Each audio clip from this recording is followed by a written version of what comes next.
암기 방법은 제가 아무리 생각해도 결국에는 구조의 문제인 것 같아요. 구조화를 시켜서 머릿속에 집어넣는 거죠. 그러면 구조화가 뭐냐 보시면 이게 뭘 보고 쓴 게 아니에요. 이 수준까지 도달을 해야 이게 암기를 했다라는 거고, 많이 주시는 질문 중에 하나가 하루에 몇 시간 공부해야 되나요? 이런 거 많이 질문 주시는 것 같아요.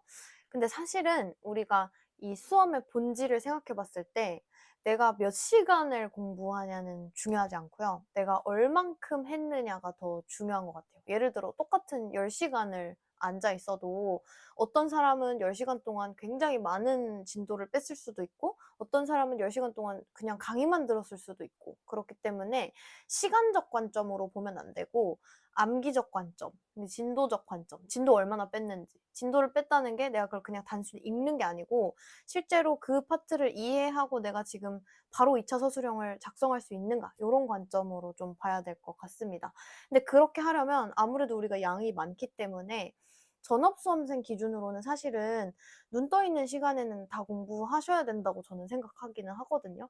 물론 그 아직 시험이 좀 많이 남아 있을 때는 조금 힘을 빼도 되지 않나? 이렇게 생각하실 수도 있는데, 제가 장담컨대 시험일이 다가올수록 힘이 오히려 빠져요. 왜냐면 체력적으로 이게, 저는 사실은 거의 한 6월, 7월부터는 생각보다 그렇게 공부를 많이 못했거든요. 힘 빠지고 막 너무 힘들고 이래서. 그래서 생각보다 딱 1년 전 시점, 그러니까 예를 들어 9월부터 12월, 1월부터 3월, 이때가 저는 더 중요하다고 생각하기 때문에 아직 시험 1년 남아 있어도 그 시기에 좀 많이 밀도 있게 공부를 해놔야 직전에 조금 편하지 않나, 이런 생각이 듭니다. 그 1, 2차 병행 하시는 분들, 우리 생동차 그리고 환동차 분들, 이런 분들 되게 질문을 많이 주시는데, 저는 1, 2차 병행은 약간 접시 돌리기 같은 느낌이 들어요. 그러니까 내가 접시를 막 한 10개씩 돌려야 되는데 하나라도 신경 안 쓰면 막 다 깨져 있고 그러잖아요. 그래서 그거를 좀 잘 밸런스 있게 하시는 게 중요한데, 사람마다 사실은 조금 전략이 다르게 들어가야 될 것 같긴 해요. 저 같은 경우에는 제가 진짜 못했던 게 그 2차 경영학 과목, 인사노무관리, 경영조직론, 요 두 가지를 조금 시간을 많이 썼던 것 같아요. 그리고 1차 과목 같은 경우에는 저는 민법을 되게 못했거든요. 그래서 무슨 말인지도 모르겠어가지고 민법 같은 경우엔 진짜 되게 오랫동안 공부를 했던 것 같고, 그리고 조금 상대적으로 시간을 덜 들였던 게 이제 경영학, 1차 경영학, 그리고 노동법. 우리 2차가 일부 겹치니까 노동법은 조금 시간을 덜어서 공부를 했던 것 같고, 이런 식으로 이런 전략이 제 생각에는 최소한 1월에는 있어야, 1월에는 세워져야 이게 그 병행 방법에 대한 어떤 그런 전략이 세워질 것 같거든요. 그래서 그걸 어떻게 하냐. 일단은 공부를 시작을 해봐야 그걸 전략을 세울 수 있는 거기 때문에, 특히나 생동차 분들 같은 경우에는 공부 기간이 길지가 않기 때문에 한 과목을 뭐 한 일주일이라도 놔버리면 확 까먹게 되거든요. 그래서 저는 조금 시간이 들더라도 어, 과목을 여러 가지를 하루에 하시는 것도 조금 추천을 드린다. 그렇다고 해서 막 하루에 4과목 이상씩 하세요, 이런 뜻은 아니고요. 그러니까 예를 들어 내가 월, 수, 금은 2차 뭐 행쟁을 보고 화목토는 2차 경영을 보겠다, 이런 식으로 좀 반복해서 이제 너무 지식이 휘발되지 않게끔 하는 거는 조금 중요할 것 같습니다.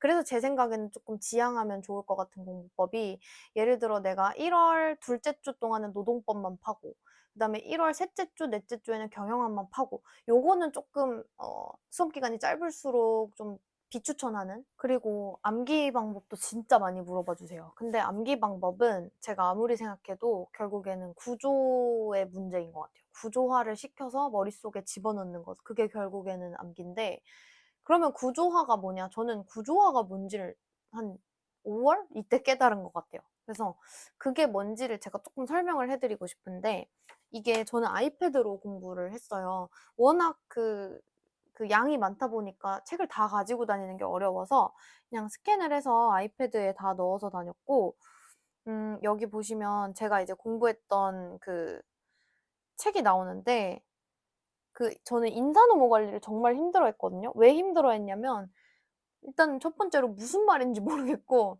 두 번째로는 그래서 어쩌라고, 이런 생각이 계속 들었거든요. 그래서 여기 보시면 이런 이제 교재 내용이 막 이렇게 쫙 나와 있어요. 이걸 어떻게 외워요? 어떻게 이거를. 그래서 이거를 처음에는 요령 없이 그냥 외웠죠. 뭐 인적 자원 정보 시스템과 이 HRM라는 게 있구나. 의가 뭐냐. 우리 여러분 잘 아시겠지만 의 그대로 똑같이 외워야 되죠. 인적 자원 정보 시스템은 경영 정보 시스템을 구성하는 한 부분으로서 이렇게 쭉 외우고 쭉 외우고 나면 그다음에 다음 개념 넘어가잖아요. 그럼 다 까먹어요. 그래서 인사관리 때문에 굉장히 고민이 많았는데 나중에 이 목차화 키워드 제가 이제 수강했던 선생님은 목차화 키워드라는 이 책이 있었는데 이거를 보면서 좀 암기라는 거에 대해서 확실히 깨닫게 된 것 같아요. 무슨 말이냐면 여기 보시면 아까 그 봤던 그 방대한 페이지의 그 수험서를 여기에 굉장히 목차랑 말 그대로 키워드만 정리를 해 놓은 거거든요. 보시면 뭐 여기가 예를 들어서 뭐 챕터 1은 이제 인사관리의 인사관리 왜 해야 되는지, 연구 대상이 뭔지, 그리고 단원 개요 이렇게 뭔가 구조가 써져 있죠. 그러면 넘어가 보면 인사관리의 의의에는 인사관리와 경영학 뭐 이런 것들이 들어가 있는 거예요. 그래서 이런 목차가 먼저 머릿속에 들어가 있어야 그 다음에 그 내용, 세부적인 내용에 대한 어떤 그 키워드, 뭐 정의 이런 걸 외울 수가 있더라고요. 그래서 나중에는 이 목차가 먼저 머릿속에 들어와 있어야 되는구나 라는 거를 알고 나서부터 이게 구조화라는 거구나 이런 생각이 들더라고요. 이거를 알려주시는 이제 강사 선생님께서 정리를 해주신 거니까 이 책을 활용해서 암기를 하고 나면 나중에는 어떤 수준까지 도달을 해야 하냐면 이거거든요. 마인드맵. 제가 마인드맵을 되게 잘 활용을 했어요. 보시면 이게 뭘 보고 쓴 게 아니에요. 뭘 보고 쓴 게 아니고 예를 들어 내가 오늘 평가 관리에 대해서 좀 백지복습을 해보겠다라고 하면 평가 관리를 쓰고 여기다가 보시면 이제 하나 1번 평가 관리의 일반 이론은 뭐가 있냐 의는 뭐냐 개념 종업원의 능력 태도 및 업적 조직 효과성의 관점에서 정기적으로 분석 검토하는 것을 말한다 라고 써놓고 이 그 핑크색이 이제 첨삭한 거거든요. 인사 기능에 대한 제반 관리 과정 이런 식으로 이 수준까지 도달을 해야 이게 암기를 했다라는 거고 제가 아까 처음에 말했던 것처럼 그냥 단순히 교과서를 보고 외우는 거는 암기하는 게 아니고 그거는 읽는 거고 이런 식으로 가지치기 목차를 먼저 외운 다음에 그 다음에 구체적인 내용이 뭐가 들어가는가를 외워야 그게 진정한 암기 그리고 정말 빨리 암기할 수 있는 방법 중에 하나인 것 같다. 그리고 마지막으로 이제 또 이런 질문도 굉장히 많이 해주세요. 이해가 먼저입니까? 암기가 먼저입니까? 이렇게 물어봐 주시는데 그거는 닭이 먼저냐, 달걀이 먼저냐를 물어보는 거랑 똑같은 것 같아요. 그러니까 이해와 암기는 사실은 별개라고 볼 수가 없죠. 근데 이제 이해가 돼야 암기가 되는 거 아니냐, 암기를 해야 이해가 되는 거 아니냐, 그거는 정말 사람마다 다른 것 같고, 근데 저 같은 경우에는 법학 과목 같은 경우에는 우리가 어쨌든 사례로 그 문제를 풀기 때문에 판례를 봐야 되잖아요. 근데 판례는 어떻게 보면 뭐 처음에 사실관계 나오고 뭐 그다음에 어떤 법리가 적용이 되고 이런 영역이기 때문에 이해가 어렵다라고 하기는 조금 어려울 것 같고 이해가 됐기 때문에 암기가 따라왔던 것 같고요. 저 같은 경우는.